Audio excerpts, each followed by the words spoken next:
So, when we left off, Hitler was sitting in jail, having been arrested for his efforts at the beer hall putsch, where he tried to consolidate Nazi power within the city of Munich. So, while he was sitting in jail, Hitler decided he was going to dictate his autobiography. He wanted to sit down and write the story of his life because he had had such a rough life in his head. And so he's going to choose one of his friends, a guy by the name of Joseph Goebbels, who was also one of the Nazis, to sit and write out his story as Hitler told Goebbels. Goebbels would later become one of the main propaganda ministers for the Nazi Party. This book that ultimately is going to arise from this dictation is called Mein Kampf, which is Hitler's biography, and it translates to My Struggles. It was a really, really popular book in Germany. Honestly, I've read it as part of a class. It's kind of dry, in my opinion, and it doesn't translate well. That's just me. But this is one of those documents I was telling you about where Hitler is going to exaggerate or downplay various aspects of his life. But once Hitler comes to power, Mein Kampf replaces the Bible in most German families' home as that book which is read nightly to the children and to the family. Not only did it tell the story of his life, but it also lays out his vision for a greater Germany. And here you can see Goebbels and the original cover for Mein Kampf. So Hitler gets released from jail after 7 months, ironically, for good behavior, and once he is released, he begins to usurp power, or take it over. Mainly because within his book, he had outlined this dream where he made like 5 promises. He's like, if I ever come to power, me and the Nazis, we're going to do these 5 things. And gradually, he's going to start working towards achieving these 5 goals, these 5 promises, and that's ultimately going to make him even more popular with the Germanic people. So what were these promises? Well, the first promise he had was that he was going to tear up the Treaty of Versailles. He promised that he was going to bit by bit take the Treaty of Versailles and just completely go against it because he thought it was unjust, unfair towards the Germanic people. And really one of the first things he's going to do is slowly start rebuilding his military and invade the Rhineland. That was that buffer state between France and Germany, and he's just going to put his army in there and say, what are you going to do? Come and declare war? By the time you get here, I will have already conquered you. But he's not going to be so bold as to like flat out say that, because that would obviously start a war. So he's just going to go tiny, tiny steps. In addition, one of the things that Hitler really is determined to do is he wants to restore the borders to Germany, to the land it had in around 1918, at its peak of having the most land that it had, particularly taking over areas like Austria, Hungary, and Czechoslovakia.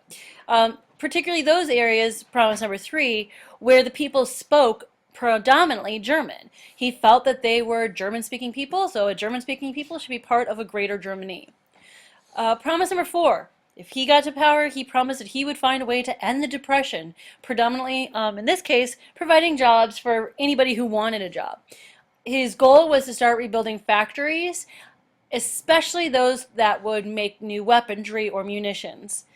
And then obviously, if he had accomplished his 4 promises that I just named, then promise number 5 would immediately happen, which is make the country strong once again. So Hitler lays out this platform, kind of starts campaigning on it, and that's how the Nazis gain power. They get elected. You know, when we think of the Nazis, we tend to think of these super violent, dictatorial type of tyrants, but it's really important that we stop and recognize they first got power diplomatically and using the democratic process that was in place. They're going to run for seats within the German Congress after gaining, you know, several positions in city and local elections. The German Congress is called the Reichstag. They gained what was called a plurality of seats. Now this is just like a history teacher type of super picky thing. In America, we tend to use the word majority incorrectly. Majority means 51% or more. You have to have at least 51%, as opposed to the correct term plurality. Plurality means the most.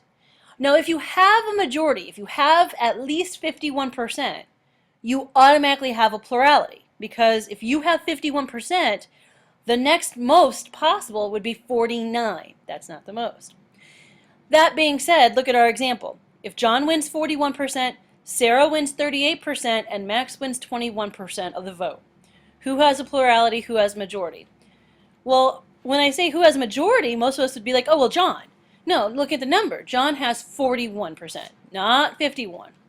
Who has a plurality, though, that's John. He has the most. So if you want to defeat John, if you're Sarah or Max, there's really only a couple ways you can do it. The most commonly used method is for Sarah and Max to form what's called a coalition, to team up together. So they would combine their forces, which would then have, 59%, which is both the majority and the most, and so therefore the coalition of Sarah and Max is going to win. So in this case, the Nazis have a plurality, they have the most, but there's so many other parties that the Nazi power was not completely secure.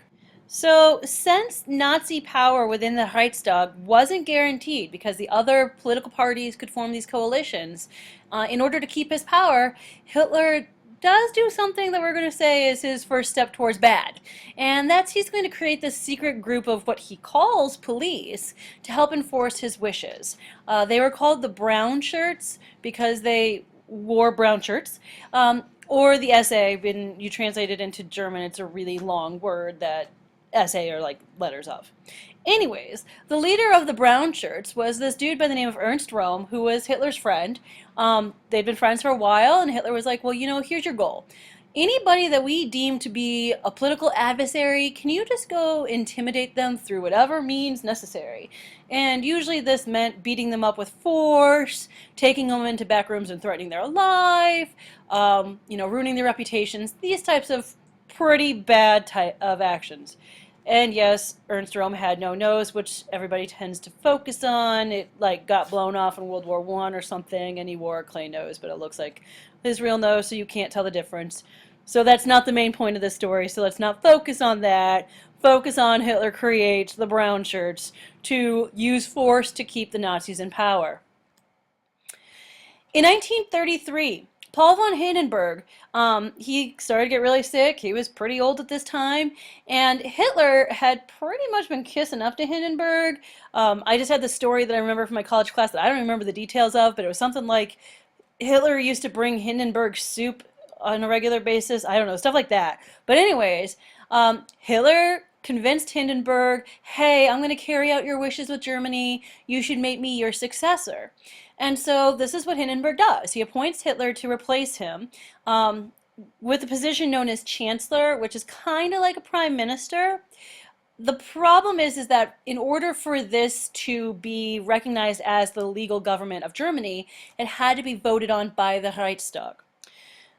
Within a year, Hitler's walking around calling himself Der Führer, which means the leader of the Third Reich, or the Third Great German Empire. So just kind of keep this in the back of your head that very rapidly he goes from Hindenburg saying, I will appoint you as Chancellor, to I am in charge, whether anybody recognizes that or accepts it or not. Here's a picture of the Reichstag, just in case you're curious what the Congress building looks like in Germany. At least it's what it looked like till it burned to the ground. So the Reichstag, as I said, burns down. Here's what happens. The night before Hitler's appointment to become Chancellor goes up for a vote, somehow or other, giant fire comes blaring through the Congress building. No one knows how it happened, although this dude wanders out of the fire, and he's really drunk and everything, and his name's Marcus Vanderloo, and later on it said that he's this communist, and so Hitler is going to spin this wildly and say clearly it's a communist plot to prevent him and the Nazis from gaining power. In reality, Vanderloo was probably just a homeless drunk dude who happened to be in the wrong place at the wrong time. Nonetheless, Hitler's going to declare martial law. He's going to say, hey, it's time that the military step up. You let me take charge because this country is going crazy. And so he is going to completely seize power. Heck with the voting on him being chancellor. This is where things kind of, let's say, become undemocratic. And he is going to use brute force. The biggest instance of this is going to be on June 30th, 1934, with the Night of the Long Knives.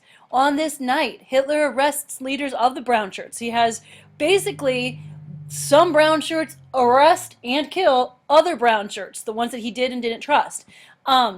And this is going to include Rome. He's going to have Rome executed because he's scared. Rome is the head of this military. Rome could easily have the military go after Hitler, so go after Rome first. It shows a little bit of Hitler's, let's say, paranoia. Here's a very pixelated political cartoon that shows the Night of the Long Knives. It doesn't do you much good, but look at that. It's scary. There's like a dead dude. So anyways, Hitler is now going to start consolidating his power. And again, consolidate, fancy vocab word, bring together as a unified whole. He's going to do this by keeping his campaign promises, most evidenced through his use of brinkmanship. So basically what brinkmanship is, you ever heard of the phrase like to push to the brink? Brink means edge, right? So brinkmanship is you're going to push to the edge, in this case, of war. You're going to do little by little by little and see what can you get away with before you can't get away with anything else. So you know, he's not allowed to have more than 100,000 people in his army, for example. One thing he's going to do, draft 1,000 people in the army. Uh-oh, he just technically violated the Treaty of Versailles. If you're Britain, if you're France, is it worth it to go to war with Germany while you're suffering the Great Depression yourself, mind you, because he's drafted 1,000 people? No, you're going to let him get away with it. All right, he got away with it. So now he's going to go ahead and, you know, break the next thing. I know, I'm going to make factories, maybe like 5 or 6, to make new weapons. That's against the Treaty of Versailles. Is it worth it to go after Hitler because he's opened 5 factories? Probably not. So he's getting away with this bit by bit, and it's making him look great to the German people because he's keeping his word. He's keeping those promises. So Hitler, very clever, right? If he had made a bold, huge move, probably would have gotten in trouble. It's like if your parents have a curfew and they're like, okay, you have to be home by 10 o'clock, and you come home at 10:05. Okay, your parents might forgive that. All right, next time what are you going to do? Come home 10:10, 10:15. You know, you're going to push it a little bit and see what you can get away with. Versus the first night where your curfew is 10 o'clock, you come home at 2 in the morning. Odds are you're going to get grounded, right? So you want to try to use brinkmanship as homework at this point. No, I'm kidding. Don't actually do that because that would be a bad thing.